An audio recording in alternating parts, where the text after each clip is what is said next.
The world is changing. Climate change is increasingly posing one of the biggest long-term threats to human survival. Our food supplies are dwindling and cannot keep up with the ever-growing human population. In order to survive, we need to adjust to our environment and fight the scourge that is famine, especially here in Kenya. According to the statistics released by UNICEF, the food and nutrition crisis in Kenya has affected close to 8 million people. That is almost 20% of the Kenyan population. The report by the UN cites climate-related issues as a major contributing factor to the food crisis in the country. Close to 370,000 children are malnourished due to lack of access to healthy food.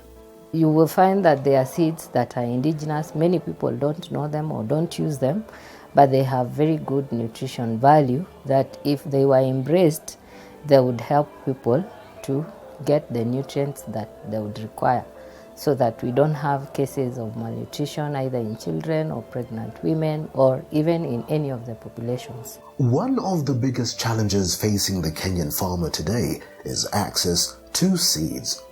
Distorted power positions in the seed market have backed farmers into a corner.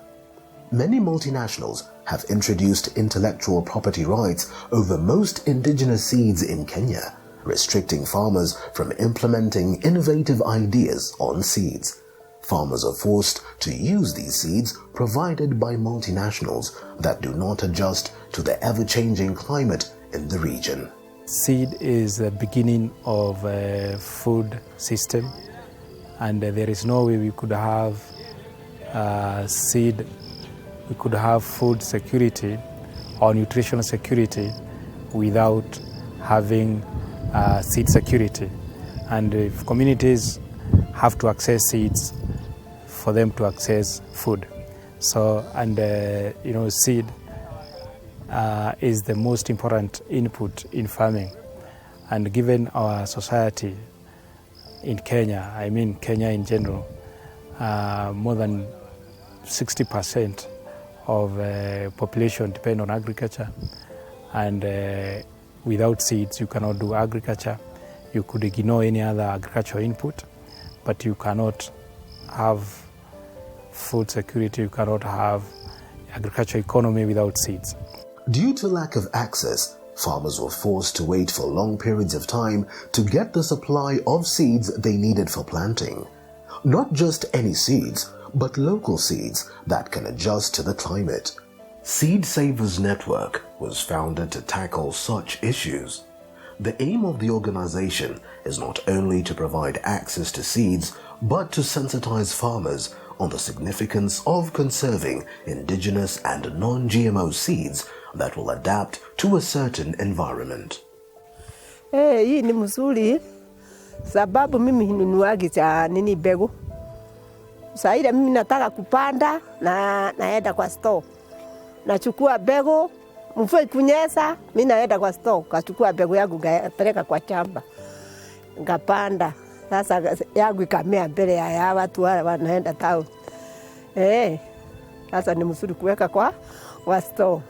Tangu nilipoacha kununua mbegu za ile ya kisasa, nikaingia mbegu hii ya kiasili, hii ya samani, na imenisaidia kwa sababu sihangaiki mbegu.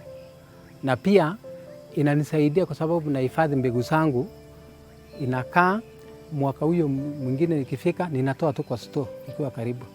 Seed Savers Network, in partnership with Hivos East Africa, has implemented a program under the umbrella of the open source seed system. This system encourages breeders not to patent their seeds, but to declare them open source or free to all. This way, farmers have access to these seeds and can plant them in time.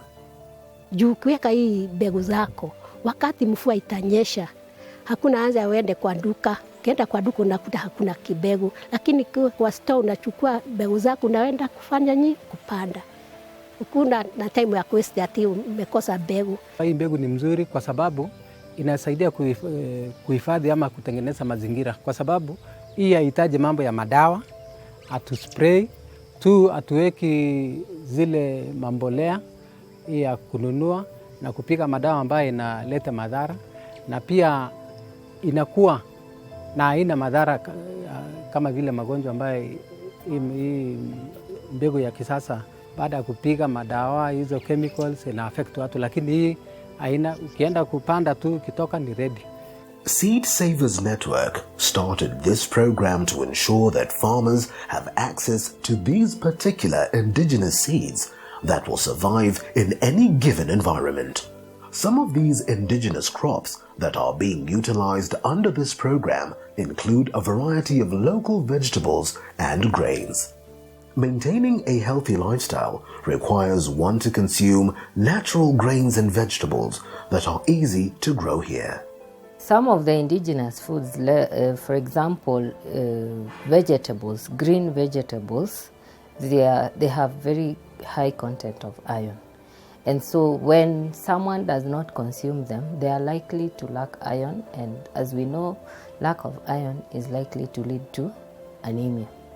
So when you find such a situation in young children or even in school-going children, those that have iron deficiency, they would most likely not concentrate in school. They are not able to be optimal in terms of even their studies.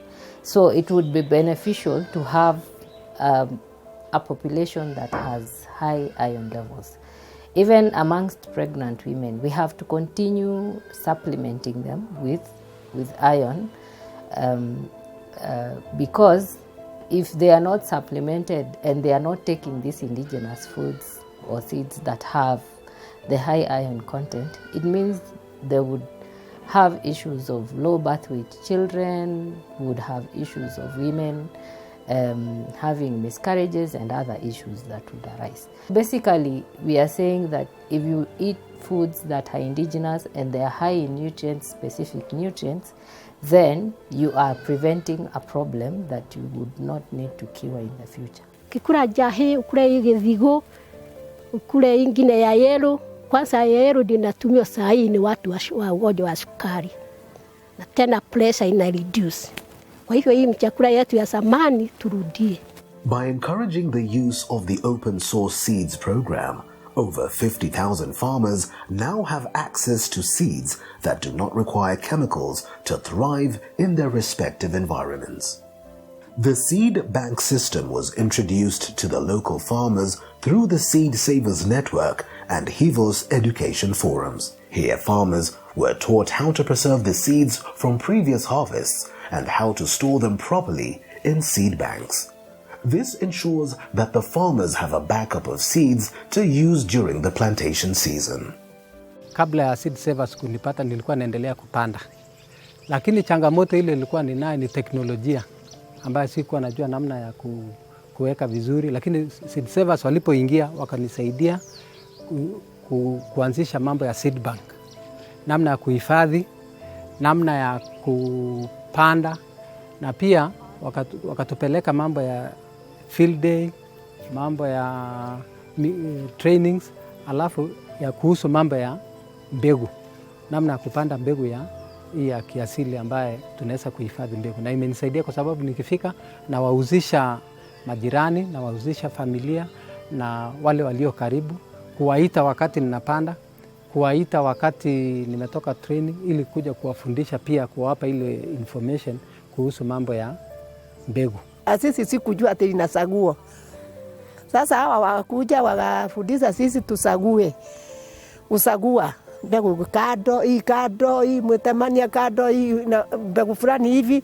Sasa tukajua hivyo ni mzuri. In terms of ensuring seed access and preservation, we have come up with a model where we have a group of farmers coming together to save seeds together and to have a seed bank in that particular village. And every planting season, we do a seed fair, and farmers around that seed bank are able to display their seeds and show their seeds to the whole village, so that the other villagers who are not members of the seed bank can buy seeds and the farmers who are also members of the seed bank and other farmers who are not can exchange seeds with other farmers who are growing food. So we are promoting the model where every village we have a seed bank, and the seed bank become the source of the seed. And the reason for having a seed bank is because when farmers keep seeds in their own homestead, and then we have a period of where food is becomes scarce, they tend to consume the seeds. And when they consume the seed, come the planting season, and the rains have come, they have no seeds, they have to wait for someone else to send them money to buy seeds, or they have to go and give labor, do some manual work so that they can get seeds. And they delay for 2 weeks, and every delay you get for before you plant, there is a lot of loss in yield. By the time you lose 3-4 weeks, you have lost more than 50% of the yields. By building this network, Seed Savers Network founder David Wanjama believes the war on drought and food shortage will be won. He believes that with the right access to seeds and practicing good farming methods, our country will ensure a constant supply of good natural foods that will foster better health for the population.